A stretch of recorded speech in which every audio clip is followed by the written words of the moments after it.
হ্যাঁ, যেটা বলছিলাম আমি কি আপনাদেরকে যেটা বলেছি যে দেখুন একটা মানুষ মোটামুটি 10, 11, 12 এই সময় এসে একটা মানুষ কিন্তু ডিসিশন নেয় যে তাকে সে রিয়েলাইজ করে বা মানে সে অনুভব করে যে আমাকে একটা ইনকাম করতে হবে এবং ভালো ইনকাম করতে হবে। ওই সময় প্রত্যেকেই বলে প্রচুর ইনকাম করবো। মানে ইনকাম যদি বলি এক কথায় সেটা কি, মানে আমি ওয়েলথ ক্রিয়েট করবো, সম্পদ ক্রিয়েট করবো, তাই না? এবার সম্পদ ক্রিয়েট করতে গিয়ে আমরা কি করি না, আমাদের এক্সপেন্স বাড়াই, আমরা চাকরি করি, বিভিন্ন জায়গা থেকে আমাদের ইনকামের একটা জায়গা করি আমরা। কিন্তু যদি আমরা সবচেয়ে বড় ওয়েলথ কি বলি, আমরা সবচেয়ে দামি ওয়েলথ, কোটি কোটি টাকা দাম, সেই ওয়েলথটা হচ্ছে আমাদের হেলথ। এমনি তো তাহলে হেলথ যদি এরকম হয়, আপনি হেলথটাকে ঠিক রাখার জন্য সেখান থেকে হেলথকে ঠিক রাখলে সেখান থেকে ইনকাম করার জায়গা পাচ্ছে। সেটা কিভাবে সম্ভব? আচ্ছা, হেলথ বলতে আমরা কি বুঝি? হেলথ কি শুধু আমরা কি খেলাম সেটার উপর ডিপেন্ড করে না, কি খাচ্ছি যেমন ডিপেন্ড করছে, আমি কিরকম পরিবেশে আমার ঘরটা পরিষ্কার পরিচ্ছন্ন থাকছে কিনা সেটা তো আমার হেলথ উপর এফেক্ট করে। আমি খুব নোংরা ঘরে থাকি, আমার তো শরীর খারাপ, অসুস্থ হবে। তাহলে কি করবো? আমার ঘরটা পরিষ্কার পরিচ্ছন্ন থাকুক, আমার শরীর যেন কোনো নোংরা না থাকে, আমার জামা কাপড় যেন নোংরা না থাকে, হাইজিন ব্যাপারগুলো মেনটেন হয়। তো এইগুলো মেনটেন করতে গিয়ে দেখুন আমরা কিন্তু প্রত্যেকে এইগুলো মেনটেন করতে গিয়ে খরচ করি, ঠিক আছে? আর যখনই খরচ করি তখনই আমরা কিন্তু সেখান থেকে কিছু লোক ইনকাম নিই, রাইট? এবারে যদি বলুন হেলথ হাইজিন, আমরা হেলথটাকে ভালো রাখার জন্য কি কি প্যারামিটার আছে, একটা আমরা বলবো হোম, আমাদের ঘরটাকে পরিষ্কার পরিচ্ছন্ন রাখতেই হবে, নাহলে কিন্তু আমরা অসুস্থ হয়ে যাবো, আমাদের হেলথ ভালো থাকবে না। একটা হচ্ছে পার্সোনাল কেয়ার,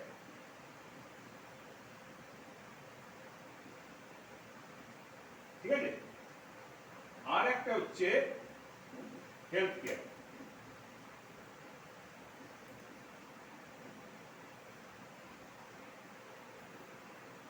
এছাড়াও একটু দেখুন, আমরা সবাই চাই নিজেকে একটু সুন্দর থাকতে, নিজেকে একটু পরিষ্কার রাখতে, আমরা কিছু স্কিন কেয়ার ব্যবহার করি। এখানে কারো দ্বিমত আছে যে না এই জিনিসগুলো আমাদের শরীরকে হেলথকে সুস্থ রাখার জন্য প্রয়োজন নেই, আমরা সবাই এগ্রি করবো, ঠিক আছে? তো এবার দেখুন এইখানে হেলথ কেয়ারের অর্ডার আমি প্রথমে এইখানটা নিয়ে বলি। আজকের দিনে সুস্থ থাকতে গেলে আমাদেরকে কিন্তু বিভিন্ন জিনিস বিভিন্নভাবে আমাদের মানে যেমন ধরো কি খাচ্ছি সেটা যেমন ইম্পর্টেন্ট, কিভাবে খাচ্ছি, কোন সময় খাচ্ছি, এই সমস্ত কিছু কিন্তু ইম্পর্টেন্ট। তাহলে আমরা কি খাচ্ছি, আমরা বাইরে থেকেও কিনে আনছি, বাইরে থেকে যেটা কিনে আনছি সেটা বলতে আমার কোনো বুদ্ধি থাকছে না। আরো যদি একটু ডিপলি বলতে চাই, তাহলে সুস্থ থাকতে গেলে আমাদের শারীরিকভাবে এই থিওরিটাকে মেনটেন করতে হবে। যে ইনকাম বলছিলাম, দেখো ইনকাম কেন আর্ন, সুস্থ থাকতে গেলে আর্ন থিওরি মেনটেন করতে হবে। আর্ন ফর এক্সারসাইজ, এসআইসি তো না সিআইএসি, আমার কিন্তু বানান খুব ভুল হয়। A for attitude, R for rest, N for nutrition.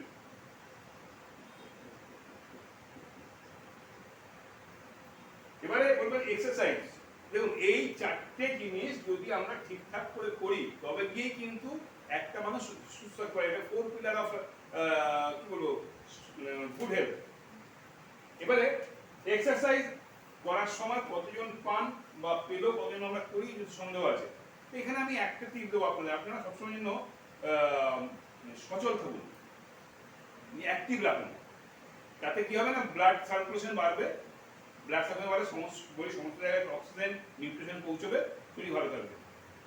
এবার অ্যাটিটিউড, আমাকে সুস্থ থাকতে হবে, আমি ভালো থাকবো, এইটা কিন্তু সম্পূর্ণ আমার মানসিকতা, আমি নিজেকে সেভাবে তৈরি করবো, রাইট? আর ফর রেস্ট, দেখুন সায়েন্স বলে 7 থেকে 9 ঘন্টা একটা মানে কোনো রকম ইন্টারাকশন হবে না, এবার রেস্ট দরকার। আমরা কি পারি না, সেখানে এখানে ওইটাকে চেষ্টা করতে হবে 7 থেকে 9 ঘন্টা।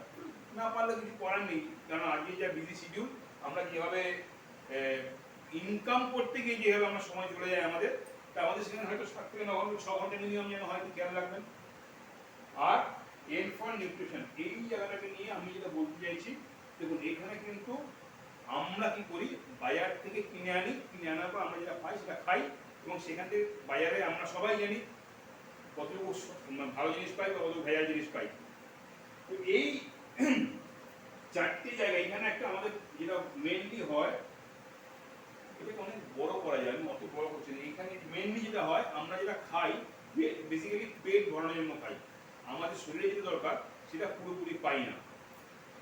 পুরোপুরি না পাওয়ার ফলে আমাদের আজকের দিনে দেখবেন ম্যাক্সিমাম যে ডিজিজ, দিনে একটা সময় ছিল কলেরা, ম্যালেরিয়া এই ধরনের রোগ হতো, বসন্ত এই ধরনের রোগ হতো, এখন কিন্তু ওই ধরনের রোগ হচ্ছে না, এখন কিন্তু গ্রাম হচ্ছে না, এখন যেটা হচ্ছে লাইফস্টাইল ডিজিজ। এবং লাইফস্টাইল ডিজিজের মেন সমস্যা কিন্তু লাইফস্টাইলের মধ্যে আছে। আপনার হয়তো রেস্ট ঠিক হচ্ছে না, আপনার হয়তো নিউট্রিশন ঠিক পাচ্ছেন না, ঠিক আছে, আর এই বিজি শিডিউলের মধ্যে স্ট্রেস প্রচুর। তো এখানে দাঁড়িয়ে সেখানে দাঁড়িয়ে আজকে আমি আপনার দেখাবো, আপনি যদি একটু শিডিউল চেঞ্জ করতে পারেন তাহলে এখানে ভালো ইনকাম করতে পারেন। কিভাবে না, প্রথম কথা হচ্ছে আমরা চলে আসি হোম কেয়ার, বাড়ির জিনিস, যে জিনিসপত্রগুলো আমরা ইউজ করি, মোটামুটি ধরুন জামা কাপড় কাচা, আমার পরিষ্কার পরিচ্ছন্ন রাখতে হবে, নাহলে তো আবার বন্ধ ব্যাকটেরিয়া ফার্ম করবে। যা বলবো হেল্প ওরিয়েন্টেড, আমি কোনদিন কিন্তু এর আগে বলিনি এসে প্রশ্নের জন্য ব্যাকটেরিয়া ফার্ম করবে, ভাইরাস ফার্ম করবে, কোনোদিন বলিনি, কিন্তু এখানে বলবো। বা ধরুন বাসন, ওখানেও তো ব্যাকটেরিয়া ফার্ম করে, জীবাণু তৈরি হয়, সেগুলো যেন পরিষ্কার পরিচ্ছন্ন হয়, ঠিক আছে। পার্সোনাল কেয়ার, এখন আমরা যে সমস্ত জিনিস মার্কেটে ইউজ করি তাতে প্রচুর পরিমাণে মানে এমন এমন জিনিস ব্যবহার হয় যেগুলো আমাদের শরীরের জন্য ক্ষতিকারক, এগুলো আমরা দেখি, মাঝে মধ্যে রিপোর্ট দেখি, যার জন্য আমাদের হতভাগা দেশে হয়তো চলে, বিদেশি কিন্তু সেগুলো বন্ধ, ব্যান্ড হয়ে যায়। আমরা বহু জিনিস দেখেছি, নামি নামি কোম্পানি, কোন কোম্পানির নাম নেব না, নামি নামি কোম্পানি কিন্তু ব্যান্ড হয়ে গেছে। আচ্ছা, হেলথ কেয়ার, এটা নিয়ে আমি কথা বলবো। স্কিন কেয়ারটা কতটা ই করলাম, ঠিক আছে। তাহলে হেলথ কেয়ার, এই হেলথ কেয়ারটা এখানে কি না, আপনার যে নিউট্রিশনাল গ্যাপ থাকছে সেই গ্যাপটাকে পূরণ করার জন্য আমাদের কাছে কিছু সলিউশন আছে। মোটামুটি দেখুন, আমরা শরীর স্বাস্থ্যকে ঠিকঠাক রাখার জন্য আমরা এই যে টোটাল এই পারপাস, আমরা একটা 1003 টাকা মতন খরচ করি মাসে 4 জনের ফ্যামিলিতে। এটা 3ও বলতে পারো, এটা 5ও বলতে পারো, তার মানে 5 হলে বেশি হবে না, ঠিক আছে 5 এটা লোক অনুযায়ী। হ্যাঁ, না যেমন 10-12 জন লোকজনের মাঝখানে বলবো, ঠিক আছে। ঠিক আছে, এবার যদি 2000 টাকা বলতো, 2000 টাকা বলতো, সেখানে কি দেখুন, এখানে একটা না একটা চার্ট তুলা বানিয়ে নিন। এখানে মোটামুটি ধরুন 300 টাকা খরচা হবে মাসে আপনার হয় পার্সোনাল কেয়ার, এখানে 300-400 টাকা খরচা হয়। হেলথ কেয়ার মোটামুটি ধরুন আমার শরীরকে সুস্থ রাখার জন্য আমরা একটু বলতে একটা মাল্টিভিটামিন ট্যাবলেট 20 টাকা করবো, 4 জন 80 টাকা, 2400 টাকা, না তাহলে বেশি হয়ে যাবে, দুজন ওখানে হিসাব করতে হবে। হ্যাঁ, মোটামুটি ধরে নিলাম 1300 বা 1400 টাকা, আমি গড়ে 200 টাকা হচ্ছি, 2000 টাকা হচ্ছি, যদিও এর চেয়ে বেশি খরচ করি। এইবার এখান থেকে আমি খেলাম, খেয়ে আমি ভালো ফিল করলাম, যদি ভালো ফিল না করি প্রোডাক্ট ফেরত দিলাম, পয়সা ফেরত, ঠিক আছে, বাকি সব সেম, আর অন্য কিছু হবে না এরপরে। কিন্তু আমার কথা হেলথ অ্যান্ড হাইজিন, এই কথাগুলো খুব বেশি করে হাইলাইটেড হবে, ঠিক আছে। এই বাকিগুলো কি কোনো কোশ্চেন এখানে একটু কি অন্য কোনো লাগছে? হ্যাঁ,